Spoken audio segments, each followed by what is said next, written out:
हमारे देश के नेता दिल्ली को पेरिस, बेंगलुरु को माल्मो, कलकत्ता को लंदन और न्यूयॉर्क बनाने की बात करते रहे, लेकिन यूरोप के नेता उन्हें कई गुना आगे बढ़ते हुए स्वीडन को सीलमपुर, पेरिस को बेंगलुरु का डीजे अल्ली केजी अल्ली इलाका, लंदन को मालदा और जर्मनी को बसीराट बना डाला। बताया जा रहा है यूरोप ने प्रसिद्धि बहुत कम समय में धर्मनिरपेक्षता का अत्यधिक मात्रा में चूर्ण चाटने से हासिल की है। खैर, हमें तो 1000 साल से आदत पड़ी हुई थी, लेकिन उन्होंने तो ये उड़ता तीर। खैर छोड़ो, सवाल ये है कि यूरोप में ये सब क्यों हुआ और ये फ्लूड एंड टीयर्स जिहाद क्या है, जिसकी चपेट में 1971 में अपना भारत आया था और इसके बाद इसका सबसे बड़ा शिकार बना यूरोप। नमस्कार दोस्तों, रंग दे बसंती में आपका एक बार फिर से स्वागत है। मैं हूं राजीव चौधरी। असल में किसी भी देश में घुसने के कुछ तरीके होते हैं। एक तो वैध वीजा लेकर, दूसरा अवैध तरीके से छिपकर, तीसरा हाथ में बंदूक लेकर सेना से आक्रमण द्वारा, या फिर आंखों में आंसू लेकर खुद को पीड़ित बताकर मानवीय आधार पर आपको शरण मिल सकती है। हम भले इसे मानवीय आधार कहे, लेकिन इस्लामिक भाषा में इसे टीयर्स जिहाद कह सकते हैं। यानी जिन शक्तिशाली देशों में आतंक या सेना के द्वारा ना घुसा जाए, उनमें आंखों में आंसू लेकर घुस जाओ। अगर आज Germany, Norway, Finland, Sweden, France, London जल रहे हैं, इन सब के पीछे टीयर्स जिहाद है। ये जिहाद 2 मोर्चों पर लड़ी जाती है। पहला, किसी भी देश में आतंक के रास्ते सत्ता कब्जाना, वहाँ के अनेकों लोगों को पीड़ित बताकर उन देशों की राह दिखाना जहाँ पर गैर मुस्लिम है, ताकि वहाँ का धार्मिक संतुलन बिगाड़ा जा सके। इसमें वामपंथी मीडिया के द्वारा एक माहौल रचा जाता है। आपको याद होगा, सीरिया के तट पर एक बच्चे एलन कुर्दी का वो शव जो समूची मीडिया में कई दिनों तक सैड म्यूजिक के साथ दिखाया गया था। यानी इसे तब तक दिखा गया जब तक यूरोपीय देशों के कपाट नहीं खुल गए। अब इसमें असली राजनीति समझिए। एक बार आप मध्य एशिया का ये मैप देखिए और इसमें सीरिया देखिए। सीरिया के आसपास इराक है, सऊदी अरब, तुर्की और इजिप्ट है। लेकिन शरणार्थी कहाँ गए? Italy, France, Germany, Spain, Austria और पोलैंड तक पहुंचे। यानी सब कुछ सुनियोजित था। अगर ये टीयर्स जिहाद ना होता तो शरणार्थी सऊदी अरब और तुर्की भी जा सकते थे, जो खुद को इस्लाम के सबसे बड़े रहनुमा बताते हैं। आज इसमें और भी कई ऐसे सवाल हैं जो सभी को जान लेने चाहिए। इसमें एक उदाहरण भारत से लेंगे और भारत से लेकर हम ये उदाहरण मध्य एशिया और यूरोप तक जाए तो मीडिया कितना बदल जाता है। सोचिए, अगर भारत में किसी कारण कोई आपसी विवाद हो जाता है, खबर होती है दबंगों ने दलितों पर अन्याय किया। भले ही वो आपसी विवाद हो, उसमें जाति का कोई मतलब ना हो, लेकिन मामले को तब तक उछाला जाता है, मनुस्मृति को जलाया जाता है, कोसा जाता है, हिंदू देवी देवताओं के चित्रों का अपमान किया जाता है। इसके 2 दिन बाद एक खबर बनती है और खबर होती है कि पीड़ितों ने धर्मांतरण कर लिया। लेकिन मध्य एशिया इस्लामिक आतंक से पीड़ित बताया जाता है। ISIS समेत अनेकों इस्लामिक आतंकी संगठन मजहब के नाम पर लोगों की हत्या, रेप, गले काटे जाते हैं, जिसमें पीड़ित होकर हजारों लाखों शरणार्थी अपने देश छोड़ते हैं, यूरोप में घुसे। लेकिन एक भी जगह आसमानी किताब नहीं जलाई गई, एक भी जगह मजहब के खिलाफ प्रदर्शन देखने को नहीं मिला। एक ने भी धर्म परिवर्तन नहीं किया कि हम नहीं रहते ऐसे मजहब में जिसके सिलेबस से आज हमारा ये हाल हुआ, हम दर दर की ठोकर खाने को मजबूर हुए। इसी से समझ जाइए कि सब कुछ प्री प्लान था। इसका सबसे बड़ा उदाहरण ये है, जैसे ये शरणार्थी यूरोपीय देशों में पहुंचे, ठीक उसी समय सऊदी अरब ने अरबों डॉलर वहां के मस्जिदों के निर्माण के लिए मौलानाओं को थमा दिए। यानी सऊदी अरब, तुर्की ने अपने यहाँ से एक भी शरणार्थी को नहीं घुसने दिया, लेकिन मस्जिद और मदरसों के लिए पैसे जरूर फेंक दिए। अब जो इस्लाम के 27 शरणार्थी जर्मनी पहुंचे, ठीक उसके 1 महीने बाद नव वर्ष पर जर्मनी में आधी रात को सैकड़ों जर्मन महिलाओं, लड़कियों के साथ रेप किया गया। आरोपी शरणार्थियों ने इसका जवाब भी ये कहते हुए दिया कि नव वर्ष की पार्टी से लौट रही जर्मन महिलाएं शॉर्ट ड्रेस में थीं, जो मजहब में हराम है।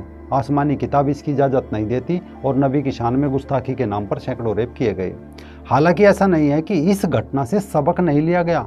सीरिया शरणार्थी जिहाद के बाद विश्व चौकन्ना जरूर हुआ और इनका अगला प्लान चौपट हो गया। म्यांमार से निकले रोहिंग्यों के लिए भी सीरिया जैसा ही माहौल तैयार किया गया। वही समुद्र किनारे बेबस माताएं दिखाई जाने लगी, बच्चे दिखाई जाने लगे, सुबकते बूढ़े, लाचार महिलाएं विश्व भर की वामपंथी मीडिया की खबर बनी को। लेकिन कोई भी देश शरण देने को तैयार नहीं हुआ। भारत पर भी मानवता के आधार पर संयुक्त राष्ट्र समेत मुस्लिम देशों ने दबाव बनाया, लेकिन 1971 का जला भारत इस बार फूंक फूंक कर कदम रखता रहा। नतीजा, म्यांमार से निकले रोहिंग्या बांग्लादेश में समा गए। इनका एक किस्म से कहे तो प्लान क्रैश हो गया।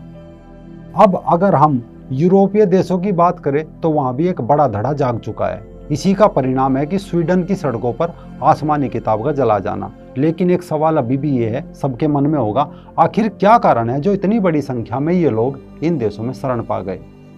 असल में यूरोपियन यूनियन, जिसे यूरोपीय संघ भी कहा जाता है, ये 27 देशों का एक राजनीतिक और आर्थिक मंच है। अब तो शायद इसमें 26 रह गए, ब्रिटेन बाहर हो गया, जिनमें आपस में प्रशासकीय साझेदारी है जो संघ के या सभी राष्ट्रों पर लागू होती है, एवं इनके कानून सभी राष्ट्रों पर भी लागू होते हैं। इनमें एक कानून है शरणार्थी देवो भव, यानी विकट परिस्थिति में किसी को शरण देना यूरोपीय देशों की मजबूरी है, चाहे जर्मनी हो, फ्रांस हो, स्वीडन हो या बेल्जियम हो। हालांकि 2003 में जब यूरोपीय संघ का संविधान का खाका बनकर तैयार हुआ, इस संविधान पर सभी देशों के हस्ताक्षर होने थे। उससे एक सप्ताह पहले तत्कालीन पोप जॉन पॉल द्वितीय ने यूरोपीय संघ से कहा था कि इसमें ईसाई सभ्यता को स्थान दे। तब यूरोपीय संघ के नेताओं ने प्रस्तावित मसौदा चर्चा के लिए तो स्वीकार कर लिया, लेकिन इसे असली जामामा पहनाने में ये तर्क दे दिया कि अब इसमें मुस्लिम देश भी आएंगे, तुर्की भी जोड़ा जाएगा, इसके बाद अन्य मुस्लिम देश भी आ सकते हैं। अब वामपंथियों का ड्रामा खुला देखिए आप। उस समय तुर्की खुद को सेक्युलर राष्ट्र कहता था, लेकिन यूरोपीय संघ के नेताओं ने उसे मुस्लिम राष्ट्र की संज्ञा दी। इसके बाद शरणार्थी आवर्जन नीति यूरोपीय संघ का हिस्सा बनी, लेकिन आवर्जन कानून को तुर्की ने नहीं माना, यानी मुस्लिम शरणार्थी ईसाई देशों में जाए, तुर्की में नहीं जा सकते। चूंकि यूरोपीय संसद में वामपंथियों का कब्जा है और वामपंथ और इस्लाम का गठजोड़ है, तो जिन देशों में बंदूक लेकर ना घुसा जाए, उन देशों में बड़ी संख्या में मुस्लिम आंखों में आंसू लेकर खुद को पीड़ित बताकर घुस रहे हैं। इस जिहाद को सबसे पहले समझा ब्रिटेन के प्रधानमंत्री बोरिस जॉनसन ने और खुद को यूरोपीय संघ से अलग कर लिया। इसके बाद इस जिहाद को समझा स्लोवाकिया के प्रधानमंत्री रॉबर्ट फिको ने। उन्होंने भी यूरोपीय संघ की अध्यक्षता मिलने से पहले ही घोषणा की कि हम अपने देश में एक भी मुसलमान को बर्दाश्त नहीं कर सकते। इसके बाद नॉर्वे और अब स्वीडन की राष्ट्रवादी पार्टी स्ट्रैम कुर्स के नेता रेसमस पोलुदन भी इस जिहाद को समझ चुके हैं। रेसमस को स्वीडन के माल्मो शहर में आयोजित एक सेमिनार में भाग लेना था। इस सेमिनार का मुख्य मुद्दा था नॉर्डिक देशों में इस्लामीकरण। उत्तरी यूरोप के Denmark, Norway, Sweden, Finland, Iceland और ग्रीनलैंड नॉर्डिक देश कहे जाते हैं, यानी ऐसे देशों में शामिल है जहां की आबादी बहुत कम है। परंतु बीते कुछ समय में दुनिया भर से लाखों मुस्लिम नॉर्डिक देशों में खुद को पीड़ित बताकर घुस रहे हैं, सिर्फ और सिर्फ यूरोपीय संघ की आवर्जन नीति के कानून के कारण। कहने का अर्थ यह है कि आज यूरोप एक खुला द्वार है जिसके आंगन में मुसलमान टहल रहे हैं। उसका मुख्य कारण है वहाँ की आवर्जन नीति। रेसमस पोलुदन यही बात इस सेमिनार में समझाना चाह रहे थे, लेकिन वहाँ के प्रशासन ने अनुमति देने से इनकार कर दिया, जिसके कारण उनके समर्थक भड़क गए। उन्होंने मजहबी किताब में आग लगा दी। बस आगे फिर क्या था आप समझ गए होंगे कि पूरा माल जल उठा, यानी 4 कागज के पेज की कीमत हिंसा, रेप, अनेकों गाड़ियों को राख होकर और पुलिसकर्मियों को घायल होकर चुकानी पड़ी।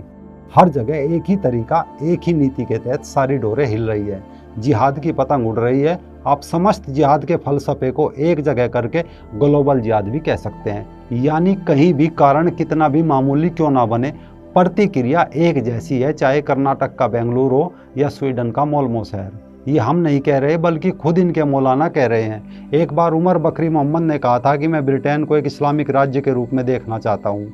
मैं इस्लामी ध्वज को 10 डाउनिंग स्ट्रीट में फहराते हुए देखना चाहता हूँ। या फिर बेल्जियम मूल के एक इमाम ने भविष्यवाणी की थी कि जैसे ही हम इस देश पर नियंत्रण स्थापित कर लेंगे, जो हमारी आलोचना करते हैं हमसे क्षमा याचना करेंगे, उन्हें हमारी सेवा करनी होगी, उनकी महिलाएं हमारी रखेल होगी, तैयारी करो, समय निकट है। इन्हीं बयानों का परिणाम है कि आज ऑस्ट्रेलिया के लोग स्मार्टफोन की बजाय शॉटगन खरीद रहे हैं। पेरिस में मस्जिदों से लाउड स्पीकर हटाए जा रहे हैं। पिछले दिनों अमेरिका के टेक्सास में स्थानीय लोगों ने हाथों में हथियार लेकर शांति दूतों के खिलाफ एक रैली निकाली थी। इसके बाद पाकिस्तान की नाजिया और फैसल अली को विमान से उतार दिया गया था, क्योंकि उनके बार बार अल्लाह कहने से विमान की एक क्रू सदस्य असहज महसूस कर रही थी। अब देखना दिलचस्प होगा कौन सा यूरोपीय देश सबसे पहले इस्लामिक देश बनेगा, या कौन सा यूरोपीय देश ऐसा बनेगा जो अपने यहाँ से जिहादियों को बाहर फेंक देगा। ये जरूर तीसरा क्रूसेड काल बनेगा। जिस तरह अब तुर्की कल परसों फ्रांस और ग्रीस को देख लेने की धमकी दे रहा है, ऐसे में उम्मीद है कि जल्द ही यूरोपीय देश एक एक करके यूरोपीय संघ के कानून से बाहर आएंगे और ब्रिटेन की छत्र छाया में शायद कोई नया बहुराष्ट्रीय संगठन बने जिसमें यूरोप का भूखंड जिहादियों से मुक्त होगा। देखते रहिए रंग दे बसंती। जय हिंद, जय भारत, वंदे मातरम।